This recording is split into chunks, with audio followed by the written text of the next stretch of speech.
All right, guys. Tonight we're looking at a belt from Pale Horse Concepts. I have shown his belts on the channel before. He did send me these for free, as he has sent most of them for free. However, lots of belts on hand. Good bit of experience with the pros and cons of different belts. This one is absolutely an improvement over his old ones. Very incremental improvement. Some things more significant than others. So the inner belt is going to be, in my opinion, the biggest change that he's done. The outer belt is largely refinement and construction with a couple functional differences. As I said with the Mark IV belt and I think the Mark III belt, exceptionally well done belt. It is not the thinnest belt out there. It's not the lightest belt. It's not the most rigid belt. But if you're looking for a two-piece or potentially one-piece belt, I don't think you can go wrong, especially with this as a first belt to learn what you like and what you don't like. So like I said, you might find that you just want as little belt as possible. This is pretty close, but it's not quite there.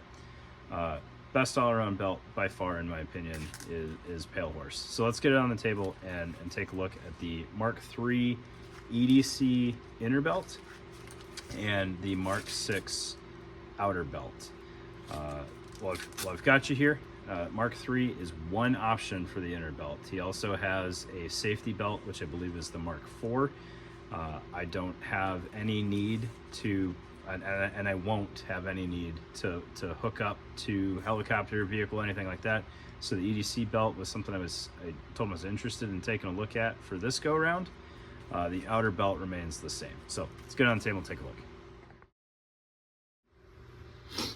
All right, so before we get into this, I want to acknowledge that he has Pale Horse has exceptional videos on manipulating all of the different options on here. So if anything's not clear as I go through this, hit up his videos. For example, if you want the G-hook on the inner belt versus the minimalist Cobra buckle, go hit up the Mark III video. You won't have any more questions. I'll try to give you the quick and easy rundown of what you can do.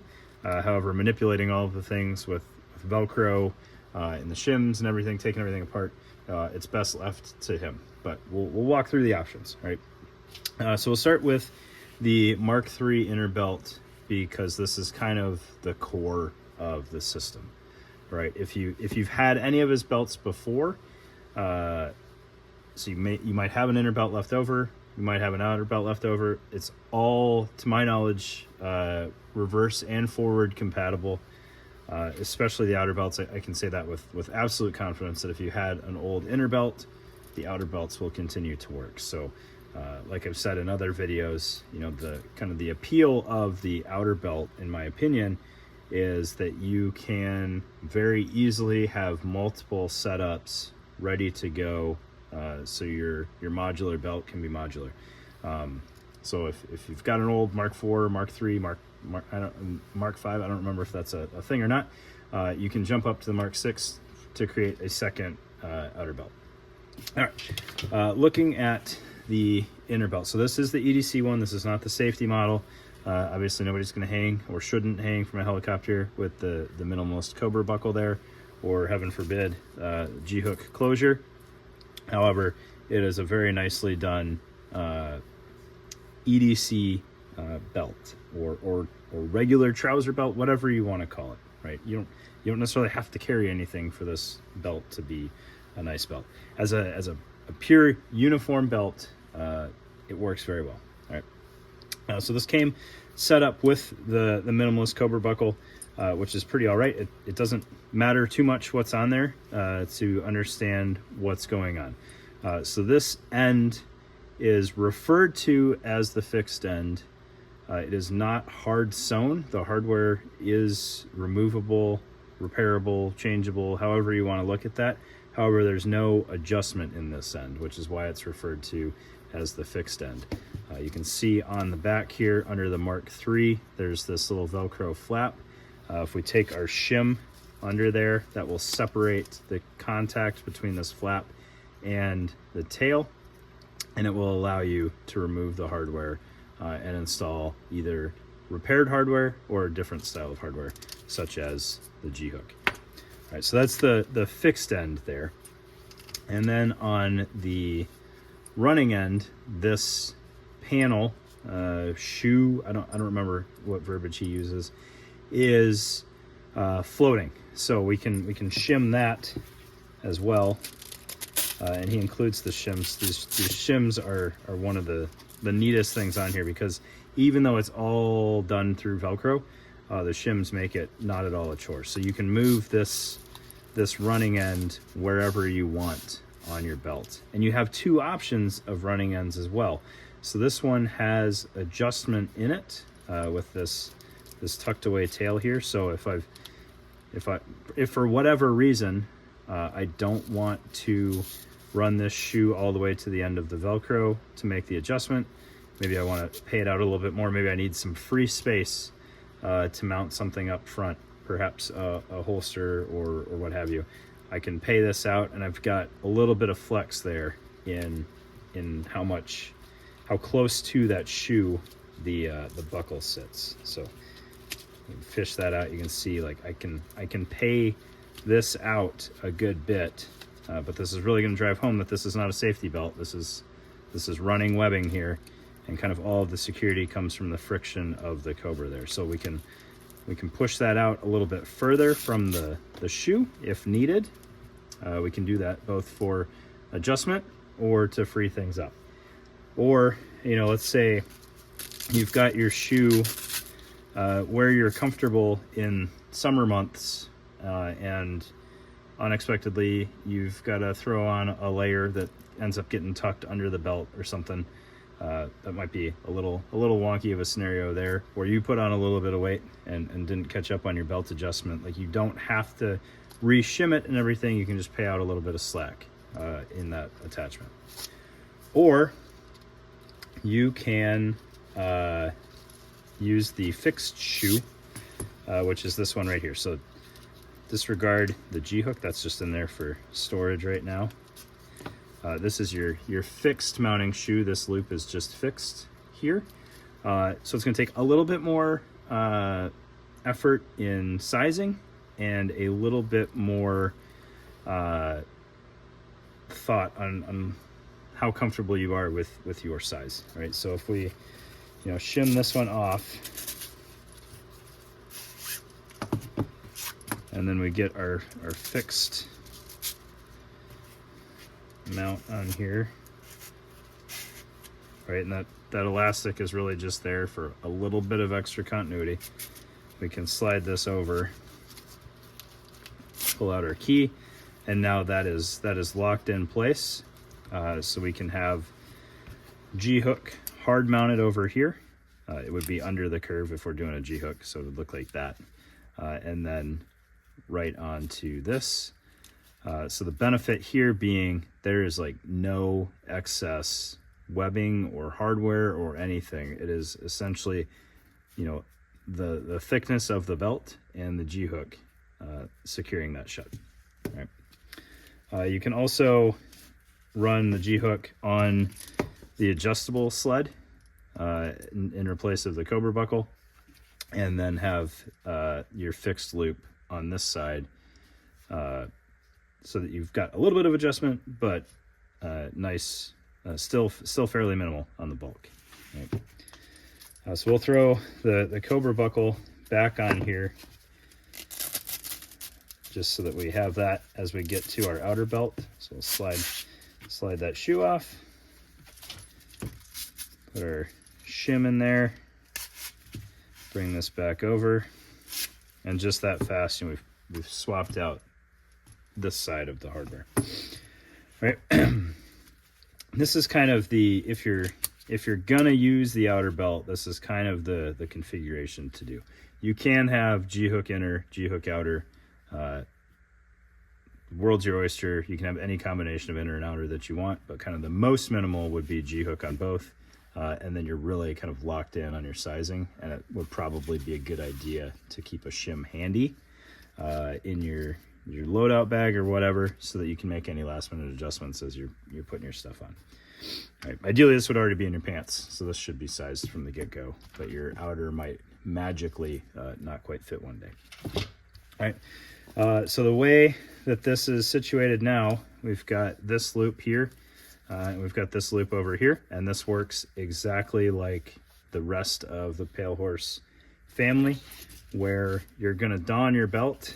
You are going to index whichever side makes the most sense for you to index, so probably the side with your handgun on it, and then you're going to wrap the Velcro around until you get up towards the front, right? And then obviously I had these lined up, and then we moved the shoe around and everything, and I was messing with the sizing on the outer belt, but this would engage up here. So once you start getting close, you disconnect your buckle while it's still in your pants. You've got a little bit of slack, tie in your G-hook, and then rebuckle. All right, and that's how everything marries up. So if you have the safety inner belt, you always have a safety belt on, and your kit just goes on the outer belt. If you've got the EDC, you've always got a fairly low profile inner belt, and then you wrap your the rest of your kind of overt kit around it. Before we fully jump into the outer belt, I do want to talk to the construction of this EDC belt real quick. These loops are fantastic. If you're at all G-hook adverse, because they can kind of walk off of loops, these are sewn about as tight as they possibly can to still get the G-hook on there, and they are not going to walk off on you once you have it snug. And so looking at the inner belt, the back, and this is, I really appreciate this, the back is just webbing, right? Like this should not be load bearing at any point in time as a inner belt. And then as you get up towards the front, you can see the construction kind of changes. We have this squadron liner here because there's some thermoplastic inside to give, what is probably going to be your concealed carry mounting point, some extra strength and stability there. If you're not using appendix carry, you're not out of luck. This tail on the sled side is fairly long and has a good bit of reinforcement. So if you needed that to be a little bit more at the 3 o'clock, you can kind of see with the buckle up front, like we're already at least a quarter of the way around our body. And then if we really needed to, we can just kind of cant this off to the side to get that further. Now, if you're carrying, like small back or something like that, you're not going to have thermoplastic back there, in which case this may not be the belt for you. All right, looking at the outer belt and how it is constructed, I was examining this side by side with the Mark IV, and largely it is refinement in construction. One of the largest changes that I noticed was that the back portion, I think he calls these the limbs, and this the riser, if I remember right. The riser is 4 columns longer on this one. I didn't order a different size. I didn't ask for a different size. He sent me a 34-inch inner belt, and as far as I know, he sent me a 34-inch outer belt. So I do believe this is actually longer. However, I couldn't find the size marking on here. So I'm not 100% on that, but I do think that the riser is longer on the current iteration. I do think that's a good thing though, because most of your stuff that's mounted should be on this back portion, and that's going to keep it at consistent PAL spec sizing.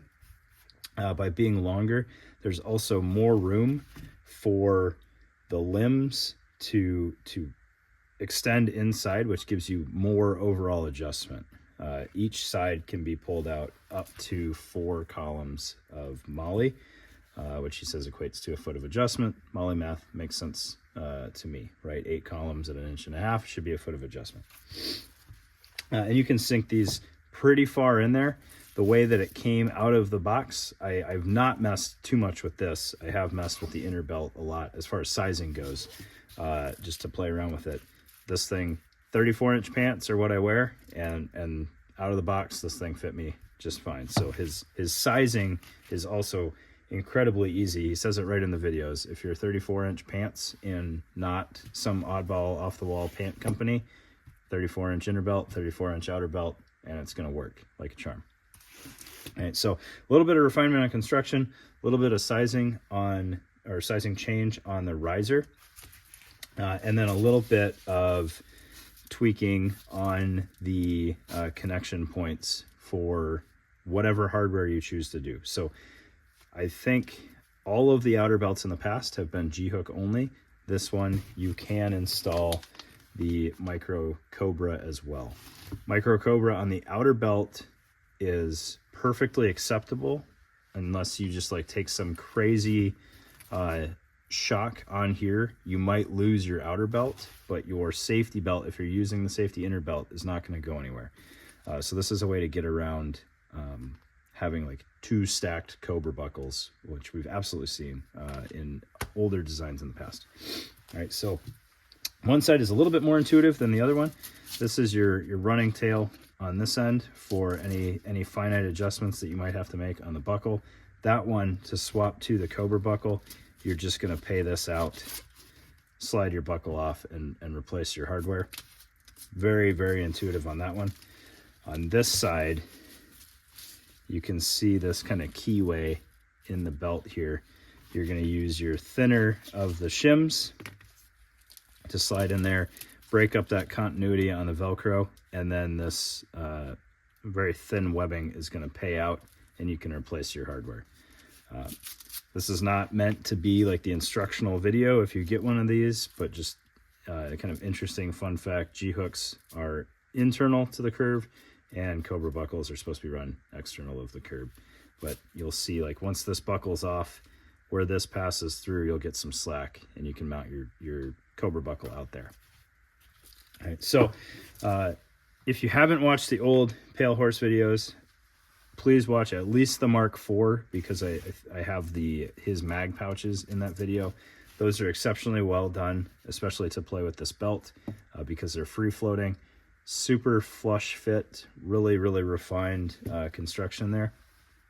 But one of the key takeaways on the design of this belt, if you haven't watched any of the other ones, is everything can be bought piecemeal, which can be kind of annoying on some kit, but it makes a lot of sense for his stuff, right? You've got multiple inner belt options, multiple hardware options. You can buy spare outer belts to have second configurations set up. The one piece that I don't know, and I should have verified, is if you can buy just a spare limb. And the reason why I think that could be a good idea is if by chance most of your setup remains the same all of the time, but let's just say the way that you set up your sidearm, or the presence of a sidearm at all, might be the kind of the one thing that changes. Maybe you're hopping between a pistol and a grenade launcher, or maybe a breaching shotgun or slick, and you don't have a sidearm sometimes. Being able to have the limb set up with your sidearm, you can very quickly, without messing up sizing on that half of the belt or the inner belt, you can completely remove the limb with just inserting the shim and pulling that out, and you can slide a new limb in. You could do the same thing if you, for example, do a lot of seasonal work and you don't want to completely reconfigure and resize everything. You could have kind of one side fixed, and then you could have a setup that is going to extend further out due to bulky layers or something like that. Or maybe you want to have the ability to have this thing padded and just use it as an outer belt. You can remove one limb, throw another limb on there as like your summer or winter limb. If that doesn't make sense, I promise it makes sense in my mind, and I think once you play around with it, it will. But like as your belt grows, you don't want your pistol to necessarily go with it. You want to sink it further back to make up for the layers. So like you could have a pistol mounted, for example, at the third and fourth column here on your summer belt, and then your winter belt, so you don't have to mess up any hardware or anything like that. Even if it's just a new UBL or hanger or something like that, you could have it where you you pull this out, swap out your riser, and maybe now it's back here on the 5th and 6th or 6th and 7th column to make up for winter layers. A lot of really cool options, a lot of flexibility with this belt. I really dig it. None of that is at all driven by him sending me these things, especially these days. Like, I can't keep up. So there's really no bias there with what's going on. I really love these belts. I think they're exceptional. And unless you have some super crazy niche need that these can't fulfill, they are a fantastic starting point for battle belt setups. So thanks for your time, guys. Really appreciate it.